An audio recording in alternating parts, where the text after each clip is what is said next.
Bago tayo magpatuloy, shoutout muna sa ating mga solid na members, Arlito Ragonot, Jeff Clariza, O'Neil, at Reggie Olarcos. Maraming salamat po sa inyo. Kabanata 1941. Nakakita ng medyo naiisip na hitsura ni Harvey, si Ivan ay mabilis na namagitan, "Young Master Duncan, Young Master York, pwede bang hindi gawin ito? Maaari niyo bang ihinto ang pakikipaglaban para sa akin?" Ngumiti si Harvey, handa nang palayain ang bagay na ito. Gayunman, si Gary ay ngumisi nang marinig niya ang mga sinabi ni Ivan. "Miss Xavier, dahil sinabi ni Young Master York na maaari niyang protektahan ka, kailangan niyang ipakita ito sa akin upang malaman ko kung mapagkakatiwalaan ko siya, di ba?" Ang isang mongrel na nang-ahas na kumilos nang nagpapanggap sa harap ko ay magtatapos na magdulot ng maraming problema. Baka maglinis lang ako pagkatapos ng gulo niya. At ako, si Gary Duncan, ay hindi isang taong gumagawa nito. Ang nakangiting si Gary ay nagbigay pa ng mas maraming lakas habang nagsasalita. Dati, gusto lang niyang mapahiya si Harvey. Ngayon, nais niyang masira ng lubusan si Harvey. Hindi niya ito matulungan. Nakakuha ng maraming pansin si Harvey mula sa kanyang diyosa. Para kay Gary, ang sinumang mabilis na lumapit kay Ivan ay sinumpa na. Gayunpaman, si Harvey ay nanatiling walang malasakit. Para bang wala siyang naramdaman kahit na nadagdagan ni Gary ang kanyang lakas. Naramdaman ni Gary na parang pinipilit niya ang lahat ng puwersa sa isang espongha. Wala siyang natanggap na tugon mula kay Harvey. Maraming mga influencer na malapit ng matawa kay Harvey ay nakasimangot sa sandaling ito. Mukha silang nagtataka, handa na ang kanilang pinalaki na mga ngiti. Ngunit wala silang pagkakataon na mangutya kay Harvey. Hindi ba ito basura? Hindi lang sila ang nakasimangot. Kahit na si Gary ay sumimangot ng lihim, gumamit na siya ng 70% ng kanyang lakas, ngunit maaari pa ring matiis ito ni Harvey. Masasabi lamang na may mga kakayahan si Harvey, nang malapit ng madagdagan ni Gary ang kanyang lakas, narinig niya ang isang malakas na bang at ang pintuan ng silid ay sinipa ng pabukas. Ang buong karamihan ng tao ay automatikong tumingin sa direksyon ng pinto. Malalim ang pagsimangot ni Gary at sinundan niya ang kanilang mga tingin. Hindi balak ni Harvey na magpatuloy upang makipagkumpetensya kay Gary. Bumalik siya at tumingin sa bagong dating sa pintuan. Ang taong sumipa sa pintuan at pumasok ay isang kalbo na lalaki na may mukha na puno ng mga galos. Ang mukha ni Hazel ay naging pangit sa sandaling nakita niya siya. Hindi alam ng iba kung sino siya, ngunit alam ni Hazel na ang kalbo na ito ay ang lalaki na isang beses na nangungunang bro niya sa leaderboard. Bago dumating si Ginoong Tycoon sa online, ang kalbong lalaki ay nag-swipe ng daan-daang libong dolyar sa 2 okasyon para lamang humiling kay Hazel. Maaaring tila kung hindi man si Hazel, ngunit matalino siya at hindi pinahintulutan ang ibang partido na samantalahin siya. Agad niyang naintindihan ang baluktot na pag-iisip ng lalaki matapos tanggapin ang isang nakatakdang petsa. Agad niyang na-blacklist sa kanya at hindi na siya pinansin mula noon. Hindi niya inaasahan na pupunta siya rito ngayon, ang kapalaran ay nagdadala sa kanila sa bawat isa para sa isa pang pagpupulong. Nasaan ang iyong kaugalian? Hindi mo ba alam na ito ang aming silid? Ang isang influencer ay humakbang pasulong, tinitingnan ang kalbong lalaki gamit ang kanyang ilong na mataas sa hangin. Ang mga influencer na tulad niya ay madalas na hinahangad na mga maging mapagmataas. Dahil dito, naramdaman nila na ipinagdiriwang nila ang mga bituin ng mga kapritsyo at maaliw kahit saan sila magpunta. Nang buksan ang pintuan ng silid, nagpanik sila. Ang kalbong lalaki ay sumulyap sa paligid ng silid nang walang pakialam. Ang kanyang mga mata ay nakarating kay Hazel at mahina niyang sinabi, "Narito ako upang hanapin si Miss Malone. Kaya, mas mahusay mong hindi makipag-usap ng anumang bagay na walang kaparirikan. Kung hindi, huwag mo akong sisihin sa paglalagay ng mga kamay sa iyo." "Miss Malone, sabay tayong kumain. Bakit ka umalis na hindi pa tayo natatapos?" Ngayon, sasamahan mo ako para sa isang mahusay na pagkain sa susunod na silid. Ang kalbong lalaki ay mukhang walang malasakit kapag siya ay nagsalita. Gayunpaman, malinaw naman na siya ay isang malakas na nagmula sa mga kalye. Ang kanyang tono ng boses ay nagdala ng isang hindi mapag-aalinlangan na pagpatay sa gilid. Ang mga influencer sa silid ay nauunawaan ang isang bagay sa sandaling ito. Nagpalitan sila ng mga nakakatakot na sulyap sa bawat isa, walang matapang na magsalita.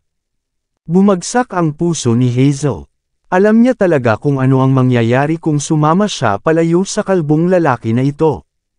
Agad na sumimangot si Hazel at sinabi, "Sir, halos hindi kita kilala. Kahit na tayo ay magkakilala, kailangan mong gumawa ng appointment upang mag-imbita sa akin sa hapunan, di ba? Maaari kang pumunta sa aking katulong, kay Miss Mullins, upang gumawa ng appointment at hayaan siyang suriin ang aking schedule. Maaari niyang ayusin ang isang oras para sa atin na magkasama tayong kumain sa loob ng ilang araw. Mayroon akong isang kilalang panauhin sa ngayon. Inaasahan kong maiintindihan mo ang aking kalagayan. Tiyak na aanyayahan kita sa isang mahusay na pagkain sa hinaharap." Si Hazel ay tumingin sa pag-unawa. Ang katotohanan, alam niya nang mabuti na ang kanyang dahilan ay isang palabas lamang. Kahit na hindi mapakali para sa kanya na matugunan ang kalbo na ito ngayon, ang lahat ay magiging maayos hanggat maaari niyang kumbansihin siya na makinig sa kanya. Tulad sa mga araw na darating. Kahit na wala siyang schedule, hinding-hindi niya ito sasamahan. Gayunpaman, siya ay nanloko, maliit na batang babae, ginagawa mo ba na akala mo ay 3 taong gulang akong bata? Paano mo ako niloloko? Babalaan kita. Alinman kang sumama sa akin ng masunurin ngayon, o gagawa ako ng aksyon laban sa iyo. Ngunit kung ako ang kumilos, hindi ka lang. Natatakot ako na ang iyong mga maliit na kaibigan ay kailangang sumama din sa akin. Matapos niyang ipahayag ito, itinuro ng kalbong lalaki ang lahat ng mga kababaihan sa loob ng silid. Nang bumagsak ang kanyang tingin kay Yvonne, natigilan siya. Nakita niya ang mga kababaihan na maaaring maging maganda kahit walang pampaganda, ngunit upang makita ang isang tao na napakaganda sa ganoong sukat ay tiyak na una para sa kanya. Nagdilim ang magandang mukha ni Hazel. Siya ay natigilan, "Sir, nakikipag-usap ako sa iyo ng mabuti dahil hindi ko nais na lumikha ng problema. Sa palagay mo natatakot ako sa iyo. Nandito ako kasama ang aking mga bodyguard. Maniwala ka man o hindi, maaari kong hilingin sa kanila na itapon ka ngayon." Pumalakpak si Hazel sa kanyang mga kamay habang nagsasalita siya. Maraming matangkad at burly na bodyguards, na mukhang mabangis at nagbabanta. Mga bodyguard, humakbang pasulong ang kalbong lalaki nang makita niya ang mga taong ito. Bigla niyang itinaas ang kanyang kamay at tinamaan sila. Sampal. Sa pamamagitan lamang ng isang sampal, ang isa sa mga bodyguard ay ipinadala na lumilipad. Tinakpan ng dugo ang kanyang mukha. Ang kalbong lalaki ay umanggal ng malamig, magpakita. Kumilos ng mapagpanggap. Pumunta sa labas at tanungin kung sino si Brother Leroy. Sinasabi ko sa iyo, maliit na babae. Mabuti kung ang iyong tinatawag na mga bodyguard ay hindi lumaban pabalik.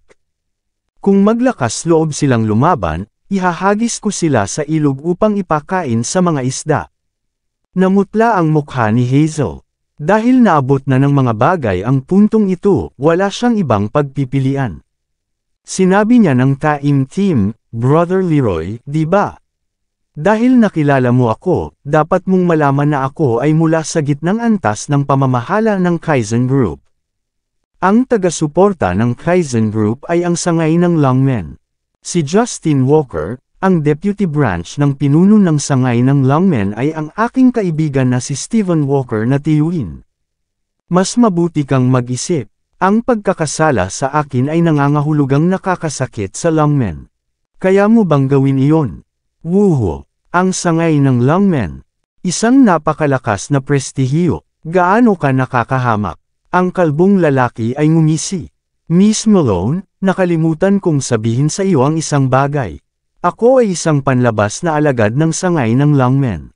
Narito ako ngayon dahil dumating si Deputy Branch Leader Walker upang kumain kasama si Chief Leonard Bray. Ipinadala ako dito sa kanya. Nagbabanta sa akin gamit ang kanyang pangalan. Gumawa ka ng isang mahusay na trabaho. Kailangan mo ba akong anyayahan ang matanda at pumirma para sa iyo? Maraming salamat sa lahat ng sumusubaybay. Please subscribe and follow my YouTube and Facebook channel, Filipino Novel. Maraming salamat po. Ang kalbong lalaki, na kilala bilang Brother Leroy, ay talagang isang panlabas na alagad ng Longmen. Isa rin siyang thug mula sa mga kalye. Gayunpaman, mayroong libu-libong mga panlabas na alagad ng Longmen na katulad niya. Kaya, hindi siya kwalipikado na lumahok sa ring kagabi. Naturally, hindi niya kilala si Harvey. Agad na naging mapotla ang mukha ni Hazel nang marinig niya na ang kalbong lalaki na si Brother Leroy, ay talagang subordinate ni Justin Walker. Gamit ang mga pangalan ng ibang tao upang kumilos ng may pagpapanggap, ngunit ang pagbagsak sa taong ito ay nasa wakas. Mayroon bang anumang nakakahiya sa mundo? Bukod dito, hindi man lang siya kilala ni Justin. Ang pangalan ni Stephen Walker marahil ay walang silbi kay Justin. Sa pag-iisip nito, naging labis na kakilakilabot ang kutis ni Hazel. Samantala, ang walang malasakit na tinig ni Justin ay nagmula sa labas ng silid. Leroy, hindi ba't pinayagan kitang kumuha ng isang bote ng Riesling mula sa kotse? Bakit ka mabagal? Tila, pinadala lang ni Justin si Brother Leroy para sa mga pag-aayos. Matapos maghintay ng mahabang panahon at hindi pa rin bumalik si Brother Leroy, lumabas siya ng personal. Nagulat si Brother Leroy. Pinulong niya ang kanyang mga mata at nagmadali sa labas. Pagkatapos ay sinabi niya sa isang mababang tinig, Deputy Branch Leader Walker, nakilala ko lang ang isang babae na ginamit ang iyong pangalan upang kumilos ng may pagpapanggap dito. Hindi ko ito mapigilan, kaya, ang mga sulok ng mata ni Hazel ay kumibot ng ligaw matapos itong marinig. Medyo natakot siya. Kung pumasok si Justin at sinabi na hindi niya kilala siya, mahihiya siya. Sinulyapan niya si Gary, humihingi ng tulong, umaasa na ang nangungunang talento ng dakilang bansa H ay makakatulong sa kanya. Nakikita ng nakalulugod na tingin ni Hazel na humihingi ng tulong, nagpasya si Gary na ito ang kanyang oras upang ipakita kay Yvonne. Humakbang siya at sinabi ng walang pakialam, huwag magpanik, Miss Malone. Kahit na hindi ko alam kung ano ang nasa pagitan mo at ng taong ito, ang sinumang may mga nakikilalang mga mata ay maaaring makita na sinusubukan niyang samantalahin ka. Tiyak na tutulungan kita, pumunta lang sa likuran at magkaroon ng ilang tsaa. Tutulungan kitang malutas ang problemang ito. Agad na hinayla ni Gary ang divider ng silid sa gilid habang siya ay nagsalita. Naging malinaw ang kanyang pangitain. Agad na nakita si Harvey at ang natitira. Si Justin at Chief Leonard Bray, na nakatayo hindi malayo sa likuran ni Brother Leroy. Bukod sa kanila, mayroon ding maraming mga diehard loyalists mula sa pamilya ni Justin. Marahil ay narito sila para kumain at pag-usapan ang mga kaganapan kahapon. Hindi inaasahan ni Harvey na magkita sila muli dito. Nang hindi binigyan ng pagkakataon ang iba na magsalita, sumulong si Gary gamit ang kanyang mga kamay sa likuran at inihayag ng malamig, lahat, ako si Gary Duncan. Ako ang Mixed Martial Arts Champion. Si Miss Malone ay isa sa mga taong inatasan akong protektahan. Hindi mahalaga kung sino ang darating ngayon, huwag mo ring isipin na ilayo siya sa akin. Kung matalino ka, umalis ka agad. Pagkatapos, wala akong gagawin. Naiintindihan mo ba? Kaya sinasabi, hinampas ni Gary ang divider ng silid gamit ang kanyang palad. Ang katangi-tanging inukit na divider ng silid ay nahati sa 2 piraso. Si Gary ay nasa likuran pa rin niya matapos gawin ito at tumingin sa mga tao na nakakabaliw. Sina Justin at Leonard Bray ay agad na sumulyap ng malamig. Itinuro sa kanila ni Harvey ang isang masakit na aralin kagabi, at labis silang nagagalit tungkol dito. Gayunpaman, hindi nila inaasahan na makita si Gary na kumikilos ng buong-buo dito, sa lahat ng mga lugar. Pinakamahalaga, ang divider ng silid na sinira ni Gary ay napakamahal. Nabalisa si Chief Leonard Bray. Sa susunod na sandali, ang parehong mga mata ni na Leonard Bray at Justine ay kumibot at tumigas ang kanilang mga katawan. Ito ay dahil nakita nila si Harvey na tahimik na nakatayo sa gitna ng karamihan. Parehong naramdaman ni na Justine at Leonard na ang kanilang anit ay tumindig sa sandaling nakita nila si Harvey. Si Harvey ang taong kinatakutan nila ngayon. Mas nakakatakot siya kaysa sa King of Hell mismo. Ang isa ay naalis lamang sa lahat ng kapangyarihan ni Harvey. Ang isa pa ay lumipad matapos na lubusang mabugbog ni Harvey. Paano maglakas loob ang dalawang ito na maging mapagpanggap kapag nandoon si Harvey? Tumango si Harvey ng mahina, binabati sila sa katahimikan. Ang malamig na pawis sa noo ni Justine ay agad na bumagsak. Kinagat niya ang kanyang mga ngipin at lumingon. Kapatid na Leroy. Sinabi niya, Leroy, sinabi mo na may isang tao na gumagamit ng aking pangalan dito. Oo, iyon ang babae. Nagsimulang sabihin ni Brother Leroy. Sampal. Agad na kumilos si Justine upang sampulin si Leroy.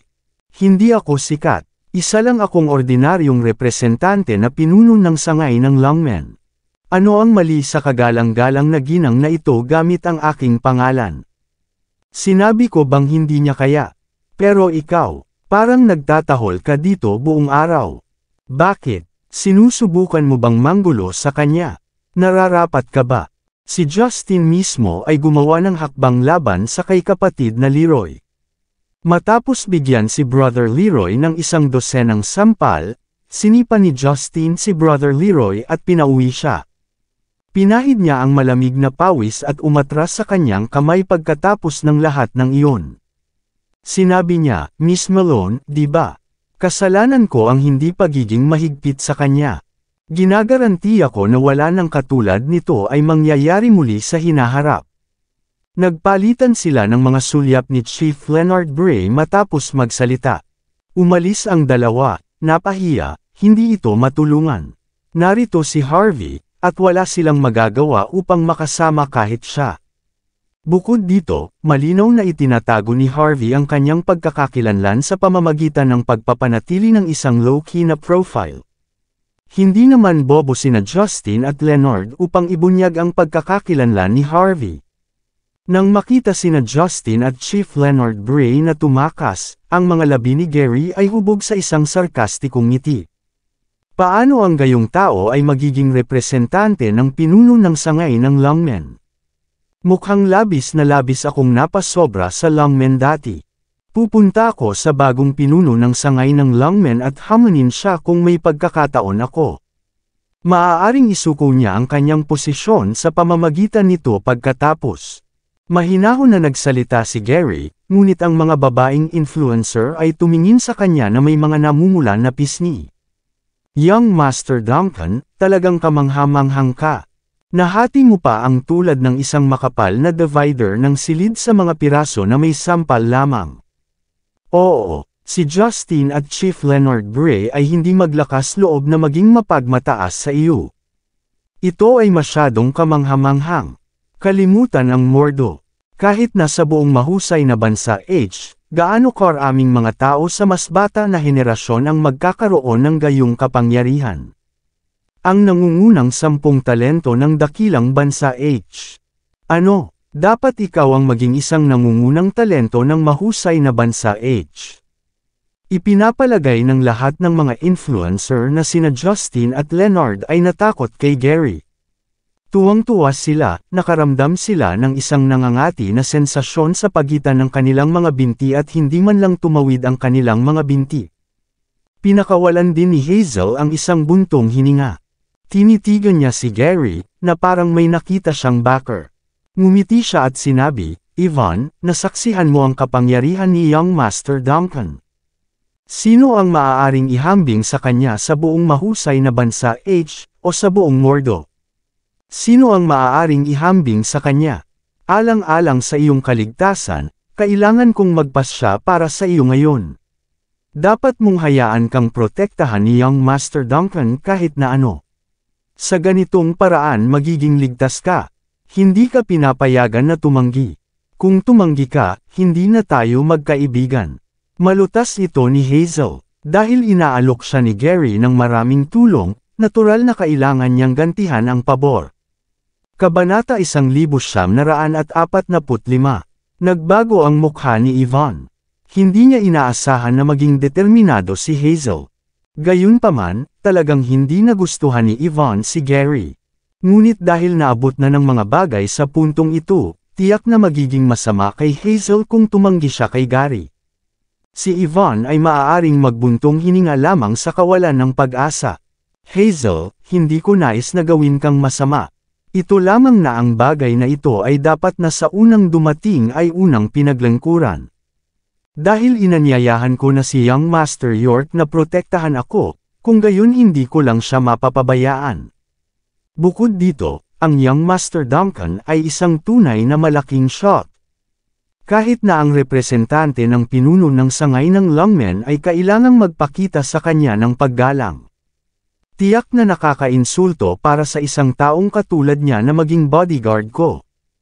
Hindi ko talaga kayang bayaran iyon. Kaya, bakit hindi mo lang hayaang protektahan ako ni Harvey? Tulad ng para sa kay Young Master Duncan, hayaan lamang natin siyang manatili sa likuran natin at suportahan ang ibang bagay. Hayaan lamang na malutas ni Harvey ang mga bagay na walang kabuluhan. Hihilingin ko sa kay Young Master Duncan ang tulong kapag nakatagpo ng isang bagay na hindi malulutas. Tungkol sa sweldo, hindi mo kailangang mag-alala, Young Master Duncan. Magbabayad ako ng doble ayon sa iyong halaga.